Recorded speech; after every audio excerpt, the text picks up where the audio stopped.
함께 볼 말씀은 신약 성경 에베소서 4장 14절에서 16절까지의 말씀입니다. 신약 성경 313쪽에 있습니다. 제가 봉독하겠습니다. 이는 우리가 이제부터 어린아이가 되지 아니하여 사람의 속임수와 간사한 유혹에 빠져 온갖 교훈의 풍조에 밀려 요동하지 않게 하려 함이라. 오직 사랑 안에서 참된 것을 하여 범사에 그에게까지 자랄지라. 그는 머리니 곧 그리스도라. 그에게서 온 몸이 각 마디를 통하여 도움을 받음으로 연결되고 결합되어 각 지체의 분량대로 역사하여 그 몸을 자라게 하며 사랑 안에서 스스로 세우느니라. 아멘. 변화라는 단어를 사전으로 찾아보았습니다. 사물의 성질, 모양, 상태 따위가 바뀌어 달라짐이라는 뜻이 있습니다. 알에서 애벌레가 나오고 애벌레가 자라서 또 번데기가 되고 나비가 되어가는 과정을 잘 아실 것입니다. 전혀 다른 모양으로 나비가 되어가는 과정은 4단계에 걸쳐서 단계마다 전혀 다른 모습으로 변화하는 것입니다. 우리는 이처럼 변화라고 하면 전혀 다른 모습과 새로운 모양의 변화만 생각할 때가 있습니다. 그러나 새끼 강아지가 태어나서 멋진 개가 되어가는 과정이 없이 자라나면서 커져가면서 생기는 변화입니다. 하나님께서는 우리에게 변화를 요구하십니다. 죄의 자녀, 부정적인 모습에서 하나님의 자녀, 긍정적인 모습으로 우리가 변화되기를 원하십니다. 성경의 기록들을 통하여서, 말씀을 통하여서 우리에게 무엇을 말씀하시는지 나누어 보도록 하겠습니다. 고린도전서 5장 17절 말씀입니다. 그런즉 누구든지 그리스도 안에 있으면 새로운 피조물이라. 이전 것은 지나갔으니 보라 새 것이 되었도다. 에베소서 4장 22절부터 24절입니다. 너희는 유혹의 욕심을 따라 썩어져가는 구습을 따르는 옛사람을 벗어버리고 오직 너희의 심령이 새롭게 되어 하나님을 따라 의와 진리의 거룩함으로 지으심을 받은 새 사람을 입으라. 아멘. 예수 그리스도의 십자가의 사건 이후 믿음의 사람들이 믿음 안에서 새 사람, 새 것으로의 선포와 새 사람이 되라는 명령의 말씀들이 있습니다. 그런데 이 말씀들을 보면 내가 완전 다른 사람으로의 변화를 말하는 것이 아니라 내가 하나님 안에 거하게 될 때에 오는 변화를 말하고 있음을 알 수 있습니다. 고린도전서 5장 17절의 말씀, 내가 그리스도 안에 있으면 새로운 피조물이고 새 것이 되었다는 것입니다. 에베소서 4장 22절에서 24절의 말씀 역시도 하나님을 믿기 이전의 그 옛 모습을 예전의 유혹의 욕심을 따라 썩어져가는 잘못된 것들을 버리고 심령이 새롭게 되어서 하나님을 따르는 자가 되어 새 사람을 입으라는 것입니다. 주께서 말씀하시는 변화, 어쩌면 완전히 새로운 모습으로의 그 변화를 말하는 것이 전부가 아닌 그것보다 더 중요한 우리에게 말씀하시는 메시지가 있다는 사실을 깨달을 수 있었습니다. 이번에 휴가로 쉼을 가지면서 변화와 성장에 대한 마음을 주셨는데 그 말씀을 오늘 한번 나누어 보도록 하겠습니다. 먼저 하나님께서는 나의 어떤 많은 것들이 변하기 이전에 나의 자리가 먼저 변화되어지고 바뀌어지기를 원하십니다.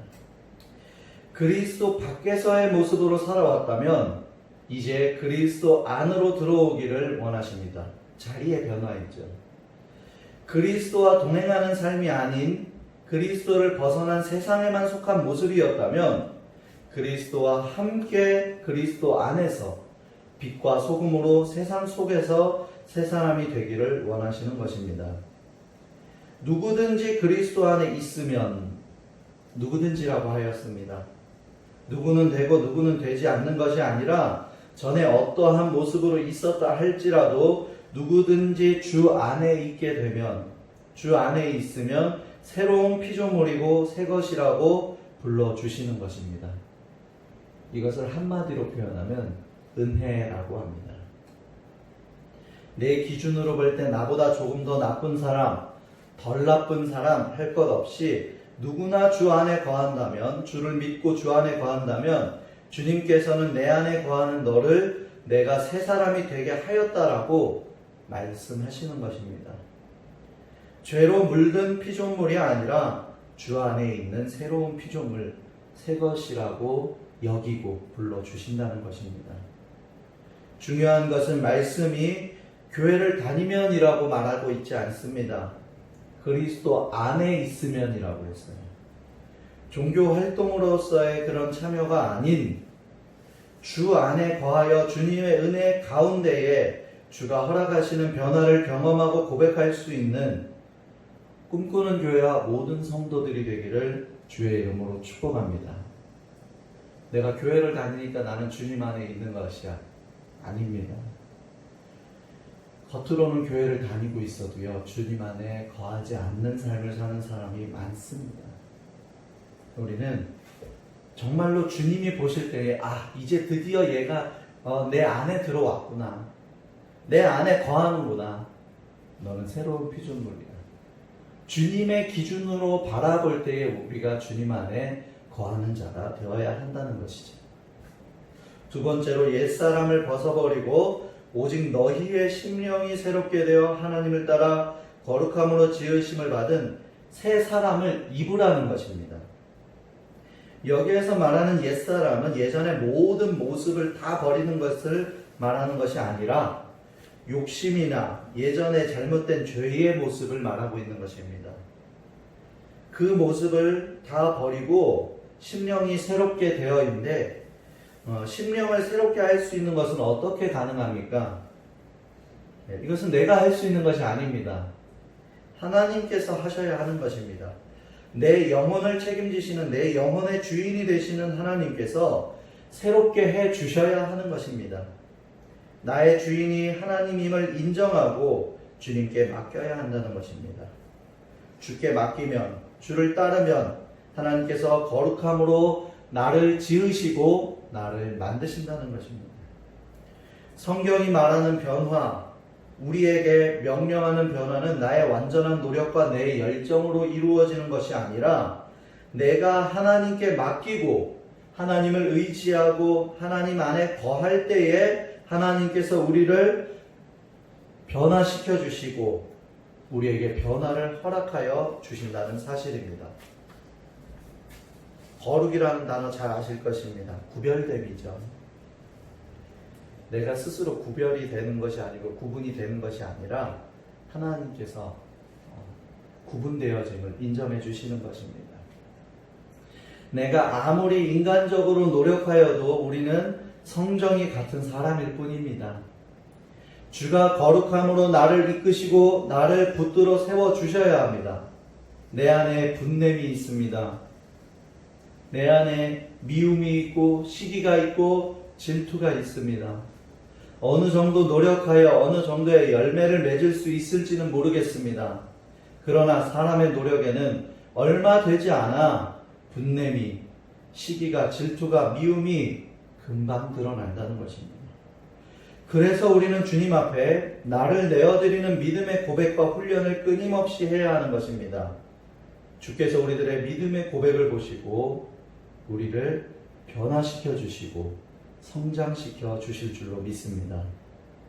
그리고 이제 오늘 본문에서 말하는 그 변화를 한번 나누어 보도록 하겠습니다. 자라나는 변화입니다. 성장하면서 달라지는 변화예요. 제가 초등학교 고학년에서 한 5, 6학년에서 중학교 2학년 때까지인가 저는 그때가 짧은 기간 동안에 키가 가장 많이 자라났던 것 같습니다. 그래서 명절 때마다 어른들을 뵐 때면 어른들이요 저를 보면서요 또 컸네 또 컸네 아유 또 달라졌네 이런 이야기를 정말 많이 들었어요. 제가 사춘기 때라서 많이 표현을 하지는 않았지만 속으로는 기분이 되게 좋았었어요. 요즘은 뭐 사춘기가 초등학교 2학년 3학년 되면은 이제 온다고 하지만 저희 때는요 사춘기가 그때가 평균이었던 것 같아요. 제가 사춘기가 늦게 오진 않았던 것 같습니다. 아무튼 제가 키가 잘 크고 있다는 이야기, 잘 성장하고 있다는 이야기는 제가 멋있게 자라나고 있고 멋있게 변화되고 있다라는 제 마음속에는 그런 말로 들렸었습니다. 그리고 저는 그때 말고 한 번 더 변한 적이 있습니다. 군대 제대하고 나서 대학원 가서 사역할 때쯤이었습니다. 저의 체중이 70kg 초반에서 80kg로 또 90kg, 제일 많이 나갈 때가 93kg까지 체중이 나갔었습니다. 많은 선배 목사님들께서 1년에 한 번 하는 그 동문체육대회를 할 때 뵙게 되면은 걱정을 해주시는 거예요. 혹시 건강상에 무슨 일이 있었는 줄 알았다고 하시는 분도 계셨습니다. 이것도 변화는 변화인데 제가 만들어 놓은 몸이기는 하지만 그런 반응들은, 그런 변화에 대한 반응들은 썩 마음에 들지는 않았습니다. 태어나서 지금까지 저는 부모님께서 제 이름을 구은수라고 지어주신 그때부터 제가 어떤 모습으로 살아오고 어떻게 변화되어 왔었어도 저는 저였습니다. 그리고 저의 모습이 외적으로 조금씩 변하기는 하였어도 저는 저였습니다. 제가 제일 많이 변했을 때가 언제인가 돌아봤습니다. 키가 컸을 때도, 저의 체중이 갑자기 늘어났을 때도 아니었습니다. 나의 머리가 되시는 그리스도를 믿고 따르기 시작했던 때, 그때가 제가 제일 많이 변화되었을 때더라고요. 그리고 그때만 변화되고 끝난 것이 아니라 하나님께서는 꾸준히 저에게 말씀하시고 요구하고 계십니다. 그것은 오늘 지금 이 순간에도 하나님께서는 저에게 요구하셔요. 지금도 변화해야 돼. 지금도 자라나야 돼. 지금도 성장해야 돼. 그런데 제가 하나님께 정말로 감사한 것이 한 가지 있습니다. 아까도 은혜라는 단어를 사용했는데 하나님은 구은수라는 저를 굉장히 사랑하고 아끼신다는 거예요. 구은수라는 이 구은수 목사가 너도 바울처럼 돼. 너는 바울이 되어야 돼. 넌 세례 요한이 되어야 돼. 너는 베드로가 되어야 돼. 하나님은 제게 그 변화를 요구한 적이 없습니다. 모두 훌륭한 믿음의 사람들이지만 하나님께서는 주 안에서 변화가 되고 성장하는, 자꾸자꾸 달라지는 구은수 목사가 되길 원하십니다. 제가 바울로 변하기를 원하시는 게 아니라, 세례 요한으로, 베드로로 변화되기를 원하는 게 아니라, 내가 사랑하는 아들 구은수가 더 자라나고 변화되고 성장하기를 원하신다. 그거는 뭐예요? 제가 못나고 부족하고 연약하지만 하나님은 저 자체를 너무나도 사랑하신다는 거예요. 제가 그렇게 변하다가 보면은 물론 저도 바울과 같은 비슷한 모습이 저에게서 나올 수도 있겠죠. 베드로와 같은 모습이 나타날 수도 있고 세례 요한과 사도 요한과 같은 모습이 저에게서 묻어 나올 수도 있겠죠. 하나님을 닮아가는 과정 속에서. 그러나 하나님은요, 얼마나 우리를 사랑하는지 몰라요. 너는 너야. 나는 너가 달라지고 변화되면서도 너는 이 세상에 하나뿐인 나의 자녀. 너의 모습은 하나뿐이야. 그 모습이 성장하고 변화하고 달라지기를 원하시는 거지, 내가 다른 사람이 되어서 만들어지길 원하시는 것이 아니라는 거예요. 부족한 모습으로 시작했고 지금도 부족하고 앞으로도 부족할 것입니다. 그러나 주님은요, 제가 주님을 계속해서 닮아가는 것을 얼마나 기대하고 기다리고 원하시는 줄 모른다는 거예요. 그런데 하나님을 믿는다라고 말하면서 우리에게 왜 변화가 일어나지 않습니까? 왜 여전히 나는 세상의 잘못된 습관들이 내게 자리 잡아 있고 잘못된 욕심이나 거짓이나 문제들에 매여 있습니까? 이것은 변화에 대한 오해가 있고 우리가 변화를 잘못 인식하고 있기 때문에 그렇습니다. 많은 이유가 있지만 그 중에 하나 잘못된 것이 있다면은 우리는 잘못된 모습의 내가 내가 예전부터 원하는 새로운 멋진 사람으로의 변화를 기대하고 생각하는 경우가 많기 때문에 그렇습니다. 나도 누구가 됐으면 좋겠다. 그러나 그러한 변화가 생길 수도 있지만 하나님께서는 죄인이었던 내가 주의 자녀가 된 나로서의 변화를 먼저 원하시고 허락하신다는 사실입니다. 내가 새 사람이 되는 것은 다른 사람으로서의 내가 아닌 주가 보실 때에 주의 자녀가 되고 주의 자녀로서 자라나는 그 모습 속에서 진정한 변화가 시작된다는 것을 하나님께서는 너무나도 잘 알고 계셔요. 그리고 주의 자녀로서 점점 자라나면서 주님을 닮은 사람으로서 성장하는 그 변화 속에서 하나님은 그 사람에게 주셨던 은사와 그 사람에게 주셨던 재능과 그 사람을 통하여서 쓰시고자 하는 사명을 하나님께서는 보시고 자라나고 변화하면서 귀하게 사용하신다는 거죠. 그 사명은 세상 어디에도 없습니다. 그 사람에게만 존재해요. 비슷해 보일 수는 있어도 절대로 똑같을 수가 없습니다. 주의 자녀가 될 수 있는 내가 아닌데, 나는 그런 자격이 없는데 허락해 주신 그의 은혜를 고백하는 그러한 그리스도인이 되기를 원하시는 거예요. 그것이 내 안에 와닿아지고 그 고백이 나의 믿음의 고백이 될 때에 그 은혜에 감사함으로 그 갚을 수 없는 은혜로 인하여 멈추지 않는 주를 닮는 변화와 성장이 생기는 것입니다. 또 우리가 이런 질문, 이런 고민 많이 하죠. 처음에 그리스도의 사랑을 고백하였을 때는 많은 것이 한 번에 변했던 것 같은데 지금은 변화가 더딘 것 같아요. 지금은 변화가 멈춘 것 같기도 해요. 왜 그렇습니까? 한번 말씀에 비추어서 돌아보았으면 좋겠습니다. 한번 나 스스로에게 질문을 던져보세요.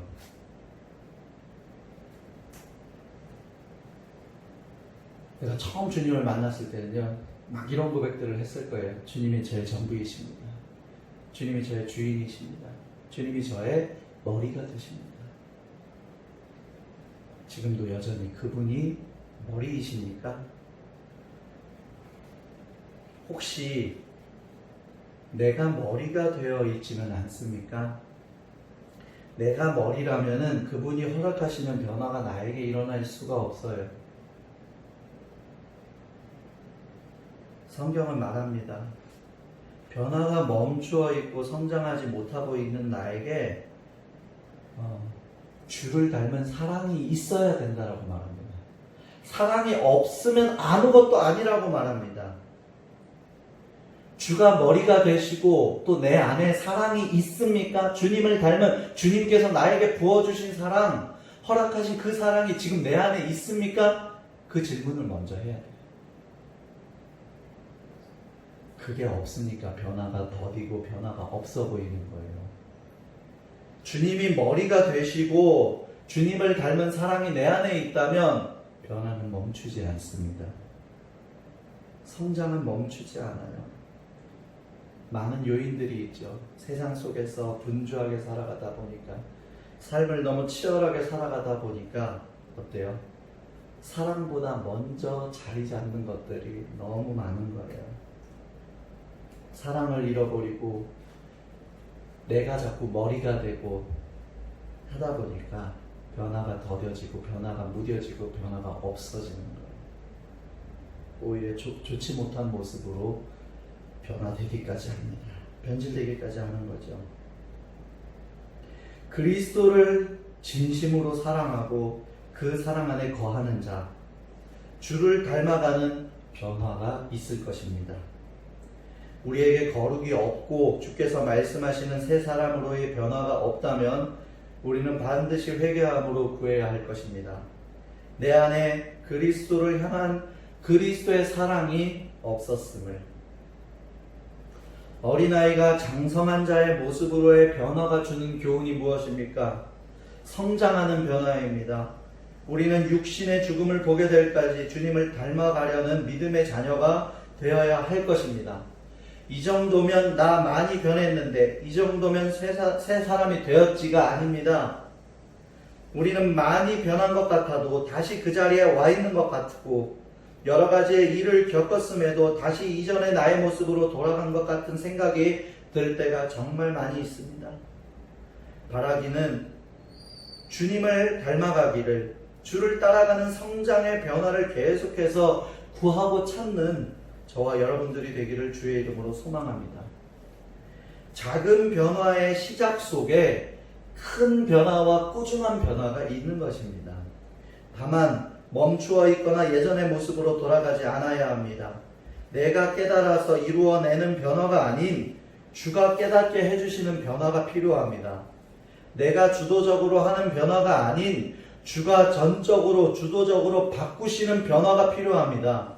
내가 머리가 아닌 그리스도가 머리가 됨으로 시작되는 변화, 무엇보다도 모든 것을 건강하게 자라게 하는 사랑, 오직 그리스도의 사랑 안에서 성장하는 그 변화가 꿈꾸는 교회와 모든 성도들 가운데 있기를 원합니다.